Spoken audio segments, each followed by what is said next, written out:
Mi esposa mudó a su familia y me dio un ultimátum: acéptalos o ándate. Me fui. Pedí el divorcio.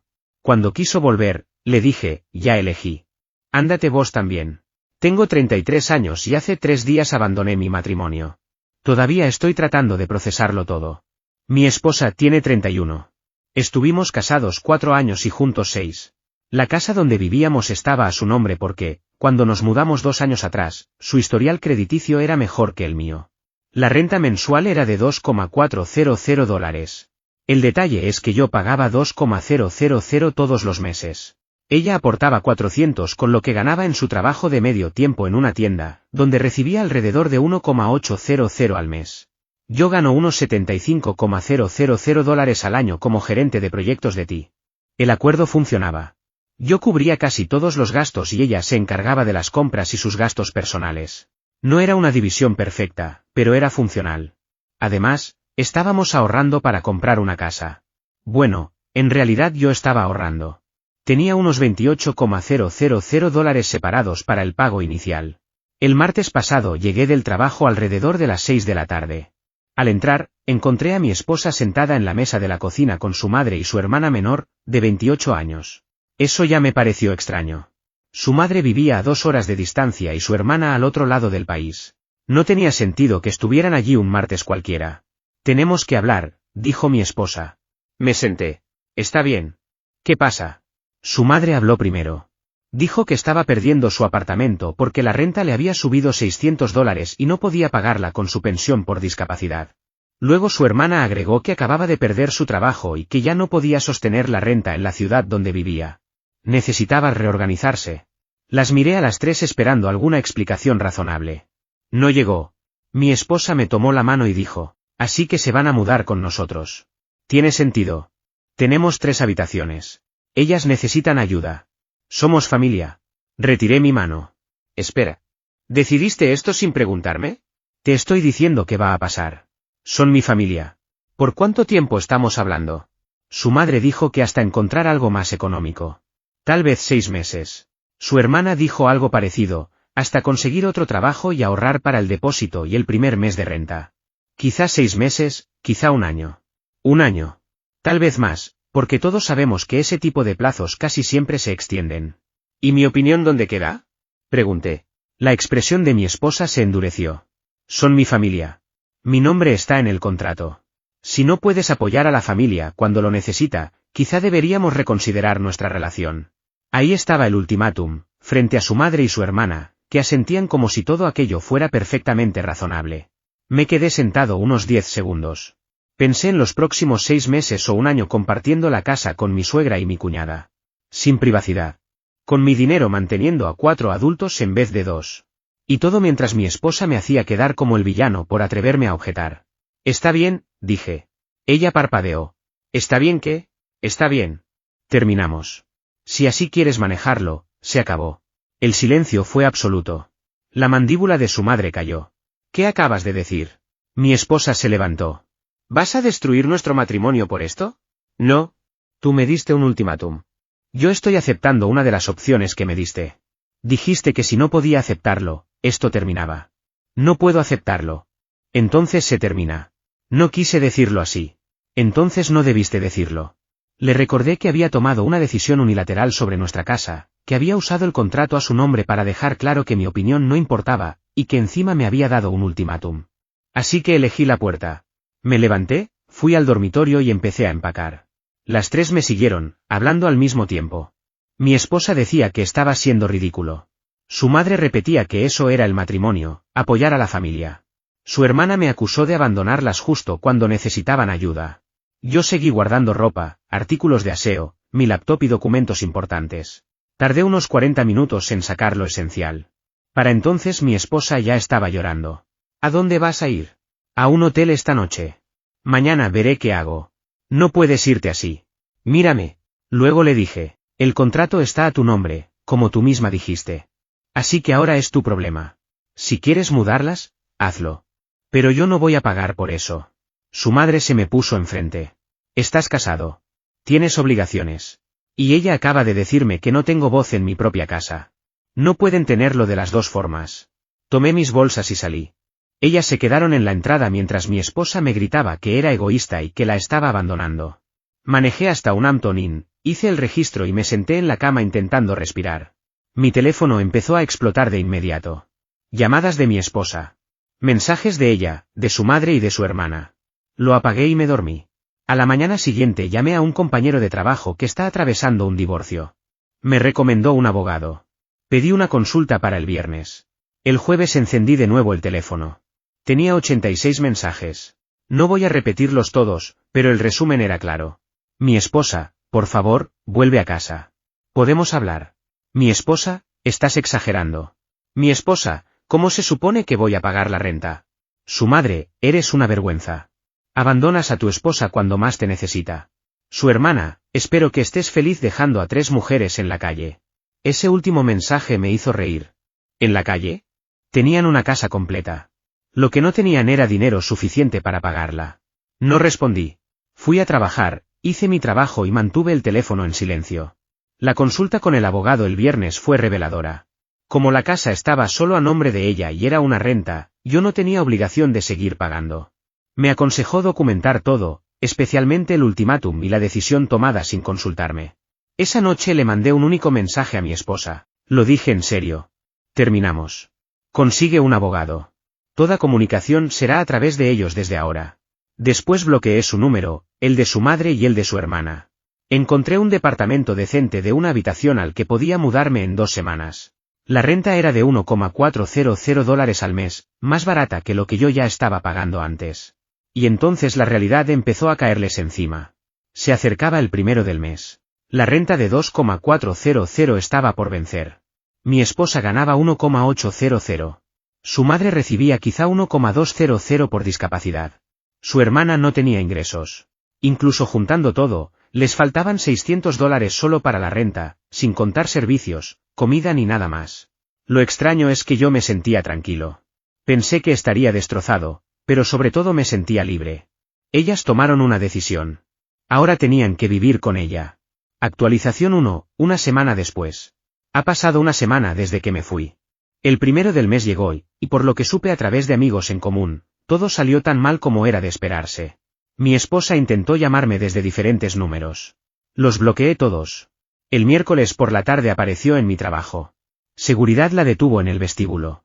Estaba llorando, haciendo una escena y diciendo que yo la había abandonado. Mi jefe me llamó para manejar la situación. Bajé, me mantuve profesional y le dije, estamos separados. Por favor, vete de mi lugar de trabajo. Tenemos que hablar de la renta. No puedo pagarla. Eso ya no es mi problema. La casa está a tu nombre. Tú diste el ultimátum. Yo lo acepté. Terminamos. No puedes dejar de pagar las cuentas. Estamos casados. Consigue un abogado.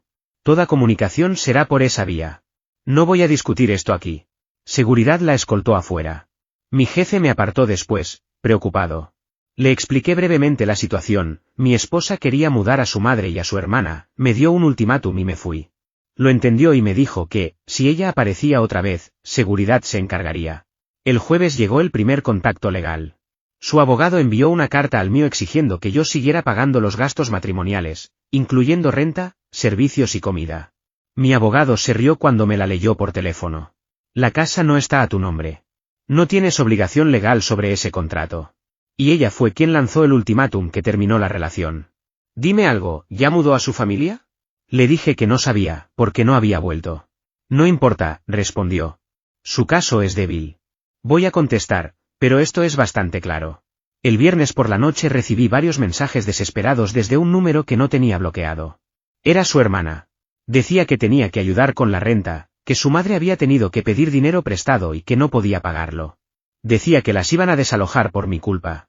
Que al menos pagara hasta que terminara el contrato para que ellas encontraran otro lugar. Que si de verdad iba a dejar a mi esposa sin techo. Solo respondí una cosa, me fui porque no me querían como esposo, sino como billetera. Luego bloqueé ese número también. Por un amigo en común me enteré de lo que realmente había pasado. La madre de mi esposa les prestó $1,500 para cubrir la mayor parte de la renta.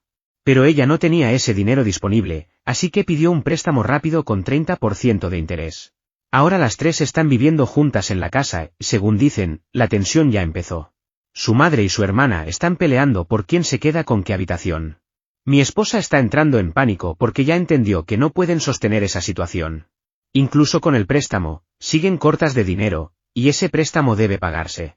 Su hermana está solicitando empleos, pero todavía no consigue nada. Apenas pasó una semana, probablemente pasarán varias más antes de que tenga ingresos. El arrendador llamó preguntando si ahora había 4 personas viviendo en la casa. Alguien debió ver la mudanza. Mi esposa intentó decir que eran visitas temporales, pero el contrato tenía una cláusula sobre huéspedes de largo plazo que debían agregarse formalmente. La desesperación ya empezó del otro lado. Mientras tanto, yo estoy bien. Mejor de lo que esperaba. Pensé que estaría devastado porque era mi matrimonio, pero cada mañana despierto sintiéndome más ligero. Ya no camino sobre cáscaras de huevo. Ya no tengo que escuchar que mi opinión no importa. Ya no estoy financiando el sentido de derecho de otras personas. Mi nuevo departamento estuvo listo antes de tiempo, así que me mudaré este fin de semana. Es de una habitación, mi propio espacio, mis propias reglas. Pago 1,400 al mes. Eso significa que ahorro $600 mensuales en comparación con lo que pagaba antes, sin contar que ya no tengo que cubrir servicios de una casa completa ni subsidiar el estilo de vida de nadie más. He empezado a preparar mis comidas, voy al gimnasio del complejo, disfruto mis tardes, leo libros que tenía pendientes y juego en línea con amigos. Estoy viviendo otra vez. Lo más extraño es la rabia de ellas. Están furiosas conmigo, como si yo las hubiera traicionado por no aceptar el ultimátum agachando la cabeza. La sensación de derecho que tienen es impresionante. Su madre me envió un correo. Supongo que encontró mi correo del trabajo. El asunto decía, decepcionante. El cuerpo era un largo discurso sobre cómo yo fallaba como esposo, cómo la familia apoya a la familia, cómo estaba abandonando mis votos y cómo me iba a arrepentir. Lo reenvié a mi abogado y lo borré. El abogado de mi esposa envió otra carta exigiendo que asistiera a mediación. Mi abogado respondió que estoy dispuesto a mediar el divorcio, pero no voy a reanudar ningún apoyo financiero para la residencia matrimonial. Lo que ellas no parecen entender es simple, jugaron duro, lanzaron un ultimátum, hicieron demandas, y ahora están sorprendidas porque acepté el desafío. No puedes decir acepta esto o terminamos y luego escandalizarte cuando la otra persona elige la segunda opción. El contrato vence en 4 meses. Tengo curiosidad por saber qué harán cuando llegue la renovación y deban firmar un nuevo contrato, demostrar que pueden pagarlo o mudarse. Mi esposa definitivamente no puede pagar $2,400 al mes sola. Y dudo que el arrendador acepte agregar a su madre y a su hermana con sus situaciones financieras. Todo esto pudo evitarse con una conversación sencilla, mi mamá y mi hermana están pasando por un mal momento, podemos hablar sobre ayudarlas temporalmente. Pero no fue eso. Fueron órdenes, ultimátums y exigencias. Las consecuencias naturales pueden ser algo hermoso. Actualización 2, 3 semanas después. Las cosas escalaron de formas que sinceramente no esperaba, y observarlo todo desde lejos ha sido bastante revelador. Lo primero es que el divorcio siguió avanzando.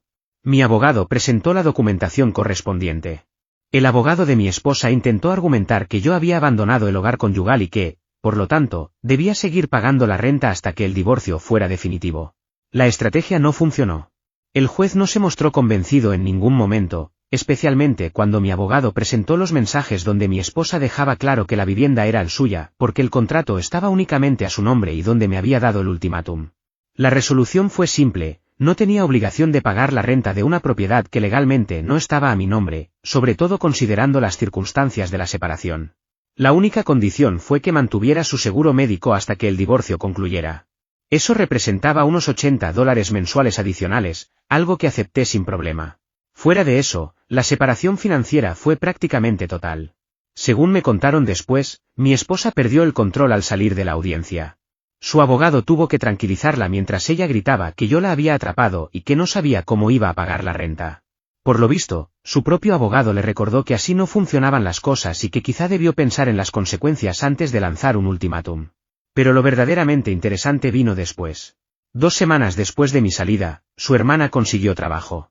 Era un empleo de medio tiempo en una tienda, similar al de mi esposa, con ingresos cercanos a los $1,600 mensuales. En teoría, eso debía ayudarlas.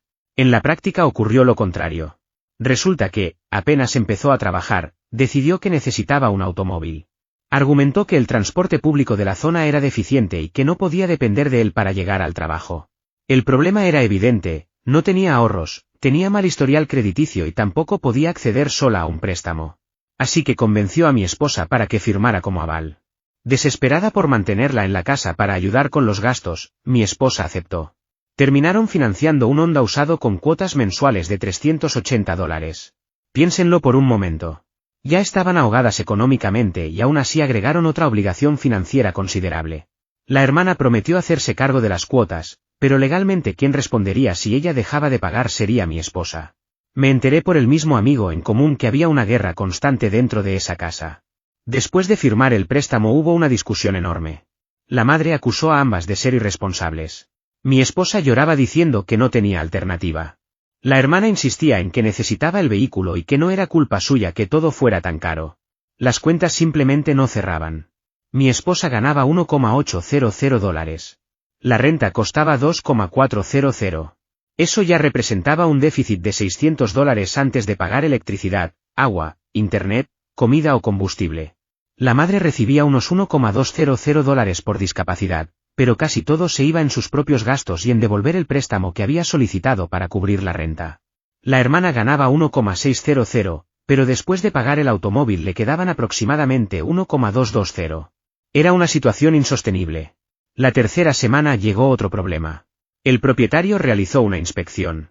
Probablemente ya sospechaba por la cantidad de personas entrando y saliendo de la vivienda. Durante la revisión descubrió que la hermana había pintado una de las habitaciones de color púrpura neón sin autorización. El contrato prohibía expresamente cualquier modificación de ese tipo. La consecuencia fue inmediata, recibieron una notificación exigiendo devolver la habitación a su color original en 30 días o afrontar una multa de $500, además de posibles problemas con la renovación del contrato. No tenían los $500. Tampoco tenían dinero para materiales y mano de obra. Corregir el daño les costaría entre $200 y $300. La respuesta de la hermana fue increíble. No sabía que no podía pintar.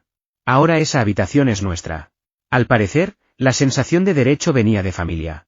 Mientras tanto, yo ya estaba instalado en mi nuevo departamento. Era más pequeño, pero era mío. Lo organicé exactamente como quería. Monté un espacio cómodo para jugar videojuegos, una zona para preparar comidas y disfruté de tener un baño donde nadie dejaba cosas tiradas por todas partes.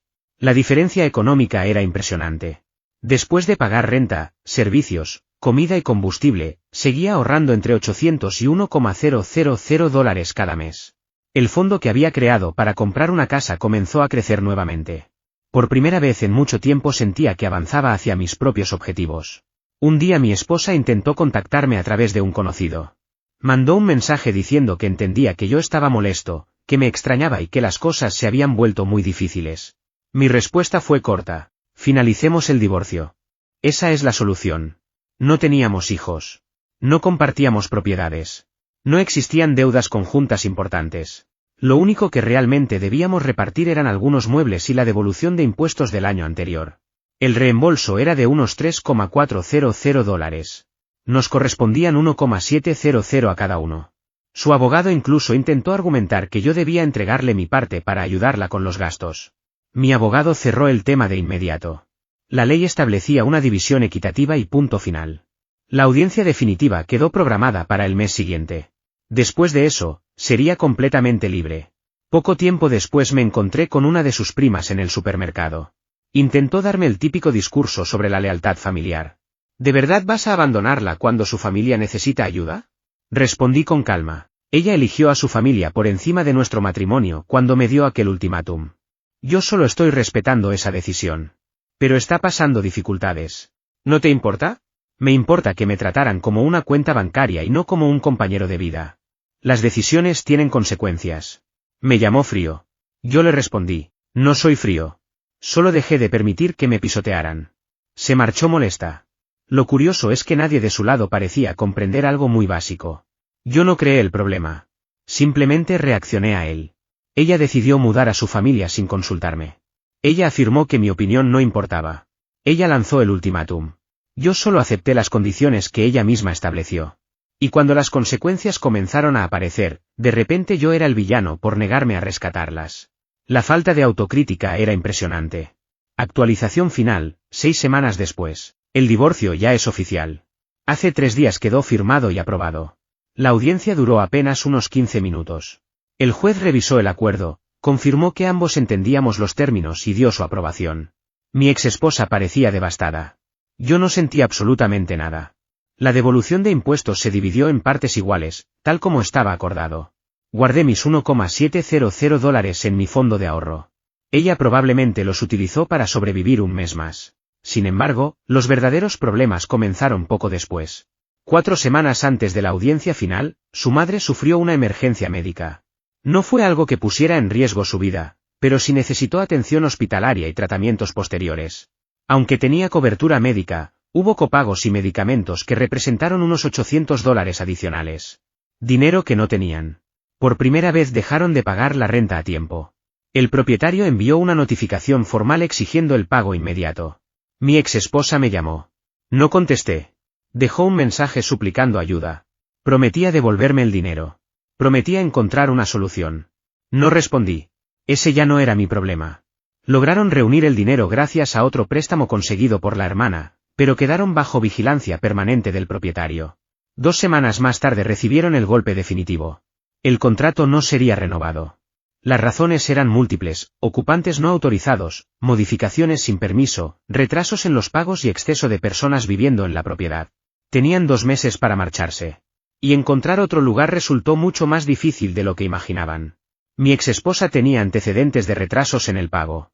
Su crédito se había deteriorado. La hermana seguía teniendo mal historial financiero. La madre apenas sobrevivía con su ingreso por discapacidad. Solicitaron varias viviendas y fueron rechazadas en todas. Por primera vez apareció la posibilidad real de quedarse sin hogar. Incluso intentaron una última maniobra. A través de sus abogados preguntaron si yo estaría dispuesto a firmar como aval para un nuevo alquiler. Mi abogado ni siquiera me consultó. Simplemente respondió: absolutamente no. Nuestro cliente no tiene ninguna obligación de proporcionar vivienda a su exesposa. Cuando me enteré, le llevé una botella de bourbon en agradecimiento. Según las personas que todavía me cuentan lo que ocurre, ahora están considerando separarse. La madre quiere volver a la zona donde vivía antes y buscar algo más barato. La hermana está pensando en mudarse con una amiga. Mi exesposa intenta encontrar un pequeño estudio que pueda costear sola. La ironía es evidente. Insistieron en vivir juntas. Me dieron un ultimátum para lograrlo. Y ahora las circunstancias las están obligando a separarse de todos modos. Si hubieran hablado conmigo como personas razonables desde el principio, tal vez habríamos encontrado una solución temporal. Nunca fui una persona cruel. Lo que destruyó toda buena voluntad fue la arrogancia, las exigencias y la certeza de que yo simplemente obedecería mientras seguía pagando. Mientras tanto, mi vida va muy bien. Mi departamento es exactamente lo que necesito. Está organizado a mi gusto, simple, limpio y funcional. Tengo un buen televisor, un sofá cómodo y cada cosa en su lugar. Financieramente estoy mejor que nunca. Ahorro más de $1,000 al mes. El fondo para comprar vivienda vuelve a crecer y probablemente el próximo año pueda adquirir un pequeño condominio. También recuperé amistades que había descuidado durante el matrimonio. Volví a salir, me uní a una liga recreativa de softball organizada por mi empresa y recuperé una vida social que había perdido. ¿Citas? Todavía no. Es demasiado pronto. Aún estoy procesando todo lo ocurrido. Pero tampoco descarto volver a intentarlo algún día. Por ahora disfruto de estar solo y tener nuevamente el control de mi propia vida. Hace poco un amigo me preguntó si sentía culpa por cómo terminaron las cosas para ellas. Mi respuesta fue sincera. No. Lamento que estén pasando dificultades. No soy un monstruo. Pero tampoco me siento responsable. Ellas tomaron sus decisiones. Priorizaron sus deseos por encima de nuestra relación. Lanzaron un ultimátum convencidas de que yo cedería. Yo simplemente no lo hice. Las acciones tienen consecuencias. Los ultimátums también. Tratar a tu cónyuge como una billetera en lugar de una pareja tiene un precio. Y ahora están pagándolo. Lo más sorprendente es que ni una sola de ellas se disculpó jamás. Ni mi exesposa. Ni su madre. Ni su hermana. Siguen convencidas de que son las víctimas y de que yo fui quien les hizo daño. Eso me confirmó que tomé la decisión correcta al marcharme. Ayer recibí un mensaje desde un número desconocido. Era mi exesposa usando el teléfono de otra persona. Solo escribió: espero que estés feliz. Destruiste nuestra familia. No respondí. Bloqueé el número. Pero, siendo sincero, sí soy feliz. Más feliz de lo que había sido en años. Ella destruyó nuestra familia cuando decidió que las necesidades de su familia estaban por encima de nuestro matrimonio. Cuando lanzó aquel ultimátum. Cuando me trató como una fuente de dinero en lugar de tratarme como a un esposo. Yo simplemente dejé de permitirlo. El divorcio terminó. Soy libre. Ellas están enfrentando las consecuencias de sus propias decisiones. Y yo sigo adelante con mi vida. Eso no es destrucción. Es liberación. Y con eso cierro este capítulo para siempre, listo para comenzar uno mucho